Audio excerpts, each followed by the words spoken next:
Hello, everybody. I'm just going to make a video today. I have asked my patrons over at Patreon to please submit questions for me to answer. I've actually gotten some questions. So what I'm going to be doing is I'm doing a video today answering this particular question. It's by Jared Titano, and he basically asks. What? Well, let me see. Let me see how I can distill it. What makes a flat drawing versus a three-dimensional drawing? How can you make a flat drawing or something that it's actually a topic that's come up uh, quite often recently in email discussions and stuff like that people have been asking me. So I thought I'd approach it. I'd talk about this topic again, and by again I mean this time I'm making a video about it, um, rather than I do have a topic about it here on the drawing website. I talk about 3D forms and creating 3D forms and what goes into it and all this other stuff, but it really does help also to show a video version of it. I'm not going to go through everything I talk about here. I'll just do a really quick sum up of what I say here, but generally I will answer this question. Well, okay. So let me just, for example, you're drawing a character or something. So you're drawing a head. So you've got this. Well, I'll do it really simple. Really simple. So you've got a character.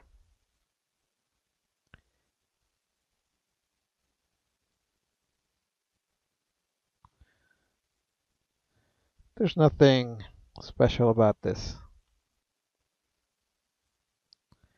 It's very, very simple.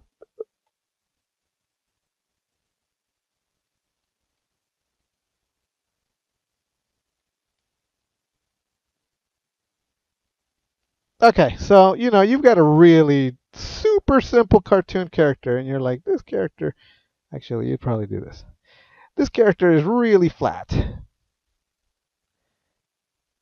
Triangle, circle. This is generally.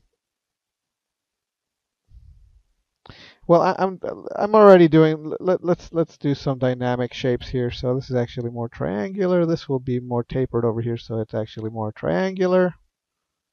Very long triangle.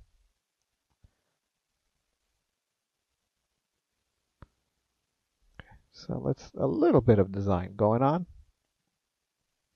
because that's the ideal. You want to have something that's kind of designed. Let's taper these, make these little triangles.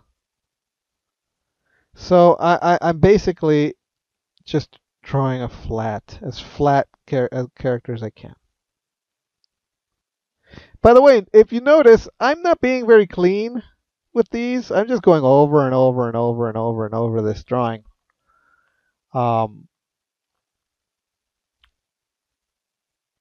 You'd think that I'd be like, okay, I'll draw perfect everything, and everything has to be perfect. And I don't tend to draw that way.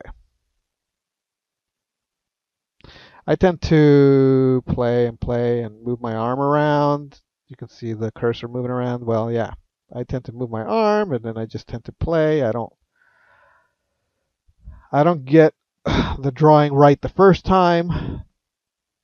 Okay, so now that we've got this character, like how can we make this character a little bit more three-dimensional?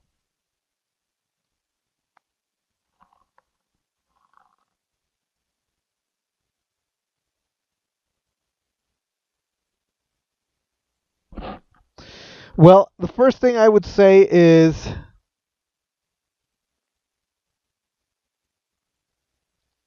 ideally what you want is to create for you, guides for yourself, that help you see the three dimensionality of the thing.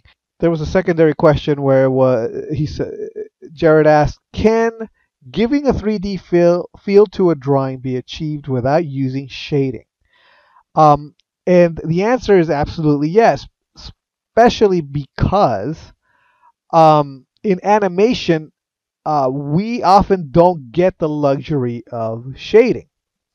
So the only option we've got is to draw three-dimensional without shading. And the way we do it, as I was about to say, is to create the guides that allow us to see the topography of the three-dimensionality of the flat shapes that we're working from. So for example, so we basically create topography guides. And that's generally what I'm going to be talking about. And specifically with circles. Traditionally, this is done by drawing the diameter across the circumference vertically and horizontally across the sphere that we're going to create from the circle. So the circumference. What's the circumference? Well, it's it's how wide or round it is, either horizontally or vertically. So traditionally, it's done like this. This is the topography of the characters of the ball. Okay, usually it's done vertically and horizontally. Now, I kind of screwed up a little bit here. The topography is more like this because this is more like the center. But what I'm trying to do is define for myself as if this sphere is made out of glass. What it would be like if I was to see right through it and draw the topography, the circumference.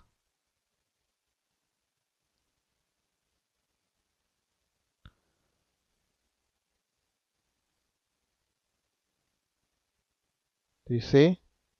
See what I'm doing? It's like a globe. It's like a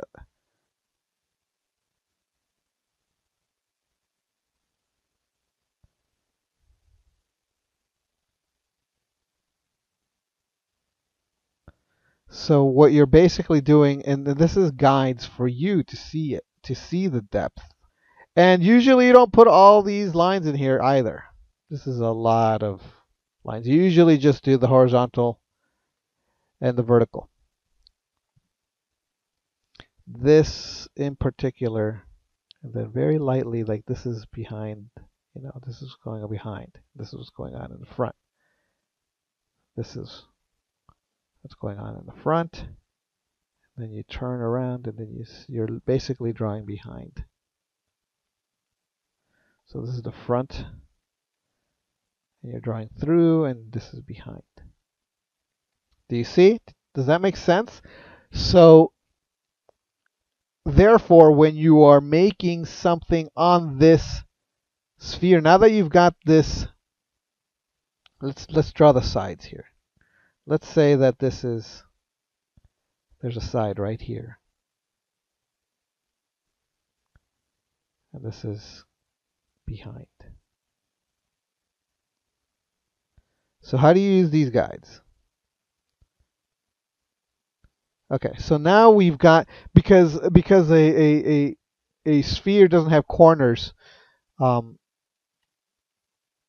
this is what you're doing. You're just trying to define this. So if you're going to adjust this drawing so that it now looks three-dimensional, what you may end up doing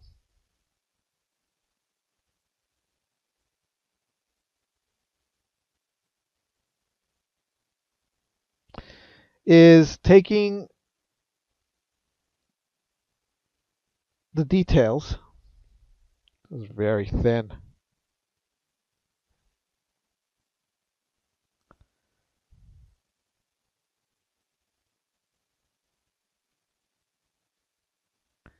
And instead of having the ear flat here, now we've defined that this is the side of the sphere. So let's actually draw here on the side here.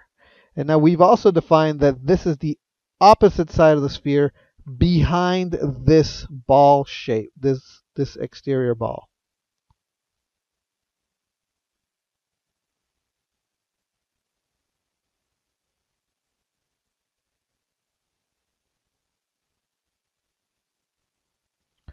So if that is the case and we're drawing this shape, let's add a little depth here by adding like an edge here.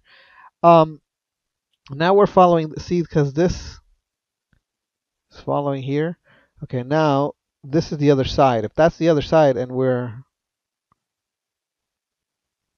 then this ear starts here on this other side invisibly, and then we see it here. Then it connects back to the little invisible thing behind the dot. Now we've actually made this three-dimensional. Do you see how? Okay, now let me turn everything else off. You can see without any guides or anything, without the flat and then the three-dimensional, flat and three-dimensional. So what you're basically doing when you're drawing these is giving yourself somewhere or something as a guide. Yeah, does that make sense? Okay. Uh, so let's start with the rest of the body. Let's keep going with the rest of the body. Let's lock that just so I don't draw over it. Okay, so now we've got this kind of triangular body shape. Now, let's say we want to not make this a triangle so much as just make it more tubular, like a modified cylinder. So what we would do here is define once again the topography. I was wondering why I was getting such a thick feeling line. It was just that. It was just the thickness. Okay.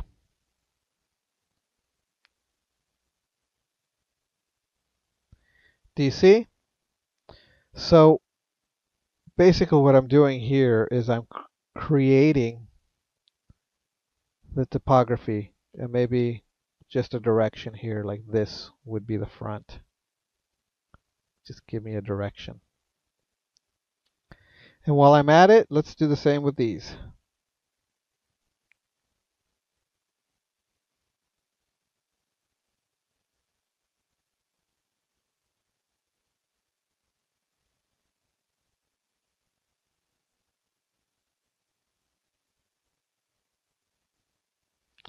Now, let me get the eraser and do a soft erase here so that I can show you. This side here in the back, this is the back. This is the back. I just want to soften that line.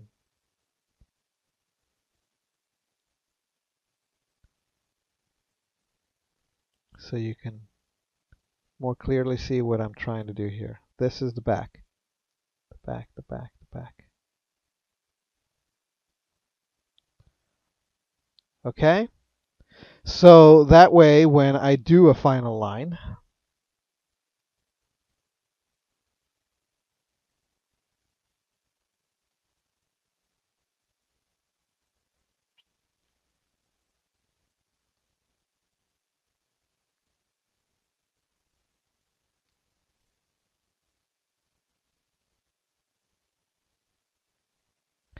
and here's where there's a connection. It goes in here, and then now I add depth by describing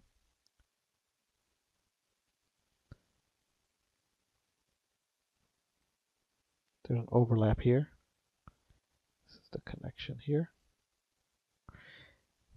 And if she's wearing, like, say, a watch, it would follow.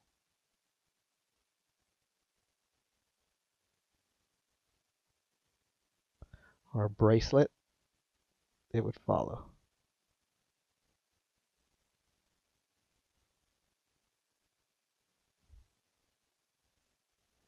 It would follow those guides. If she were, if there was a symbol or something on her shirt, like a little pocket, say, because I'm thinking of this as a girl, because that shape kind of looks like a dress. This is kind of a flat shape here, but it adds definition if it goes with this volume of the topography here. So you see how suddenly it has depth? So that's the general idea.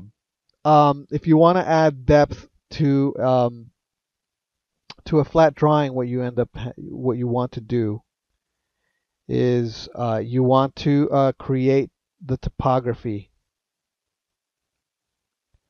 of the object that you want to add depth to. In the case of this hand, what I want to do is I want to create a flat disc looking thing. So so that's what I would do. I would just add, here's the ball, and then I would add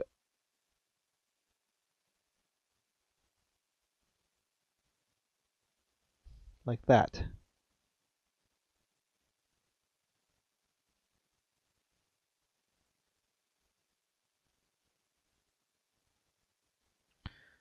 Do you see? Just add these little lines to define the direction of this thing, but and then the fingers would be little sausages, so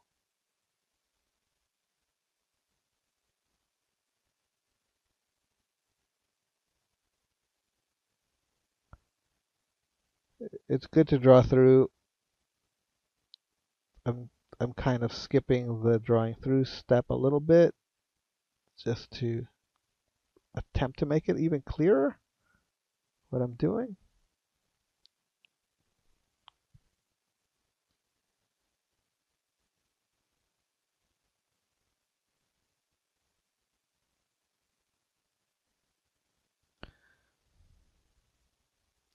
And again with these, it's kind of the same thing.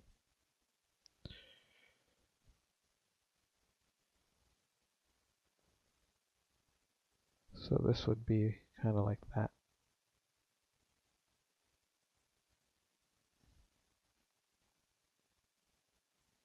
Although the bottom part would be probably flat. So you'd probably think about drawing this bottom part flat like the sole of the foot or whatever. So now they look like little French bread, cartoony French bread rolls. So if I was to clean that up, whoa, where'd it go? Oh, that's too much. Wow. Okay.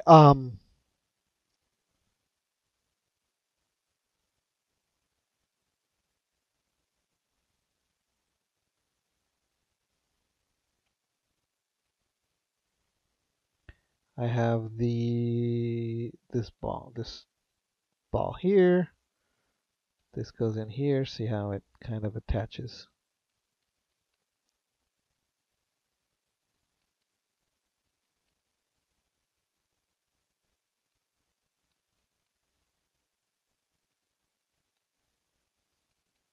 So I know this is coming from here on this edge here.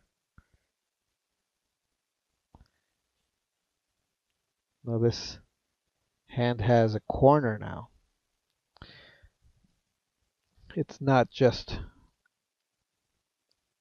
there's some depth to the hands so that There's an edge there.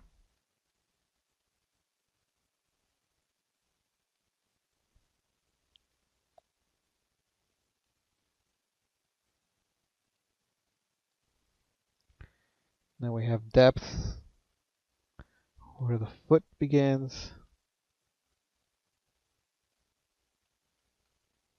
Maybe flatten this out to indicate weight.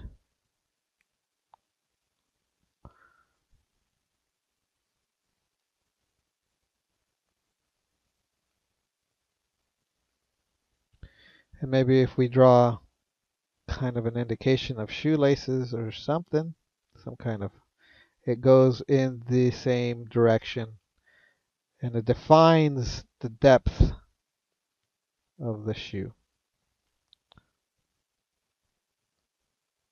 It goes in the direction of these guides because that's what they're for.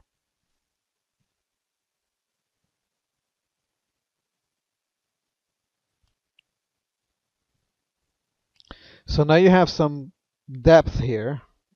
Maybe you don't need this line, it looks weird. Maybe I don't need this because it looks weird.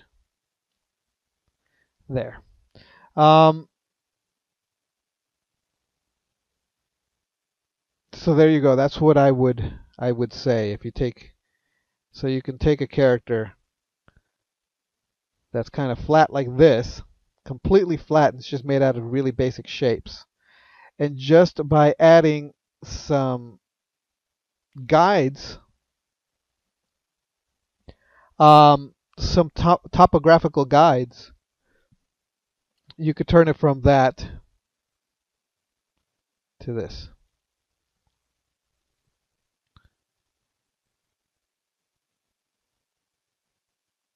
And you can give it more depth.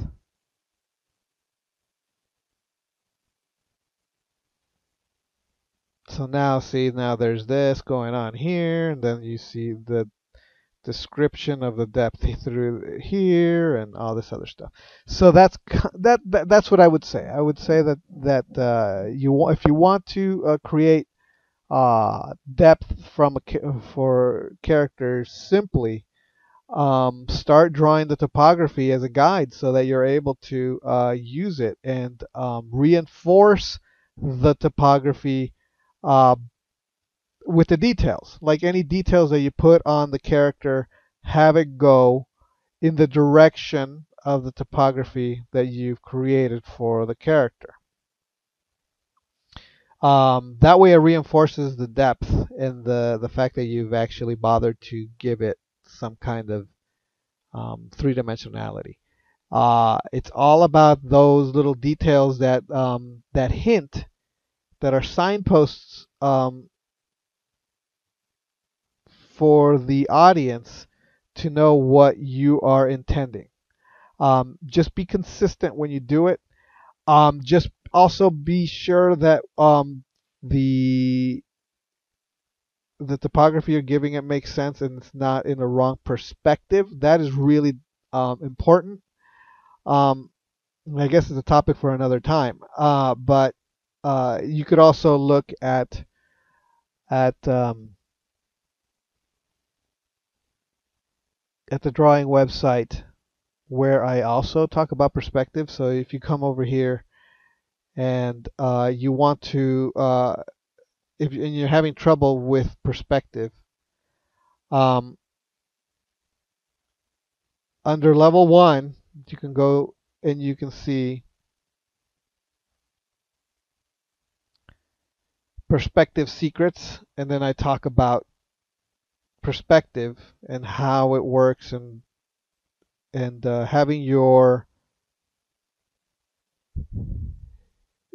details follow the perspective, so that your characters should follow the characters of the details of the character should follow the correct perspective.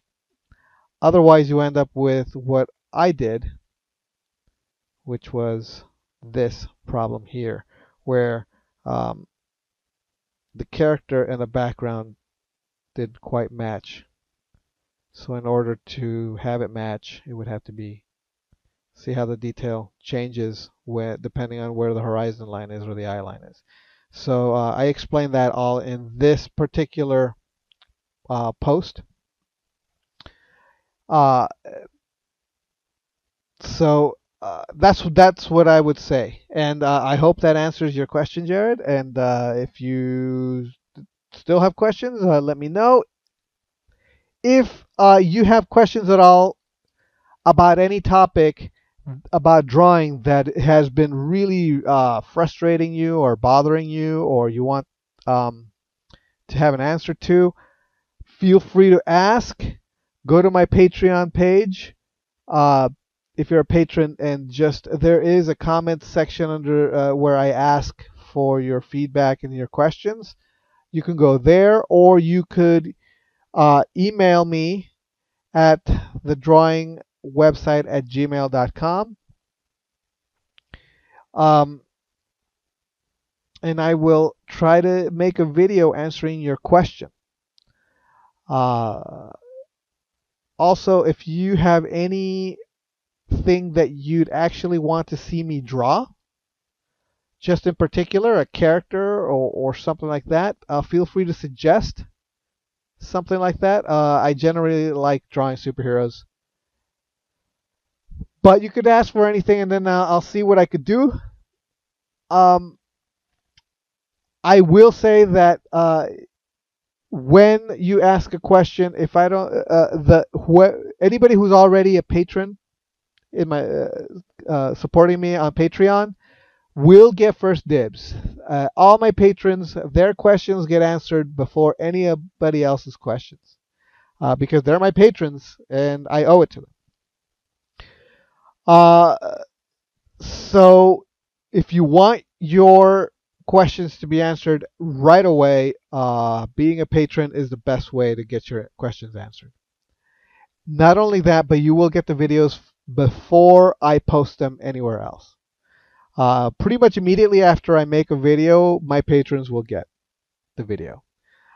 Meanwhile, if you're not a patron, it'll take a lot longer for me to post these videos up for you to see, or at least provide the link publicly. All right, thank you so much, and I'll see you next time. Bye.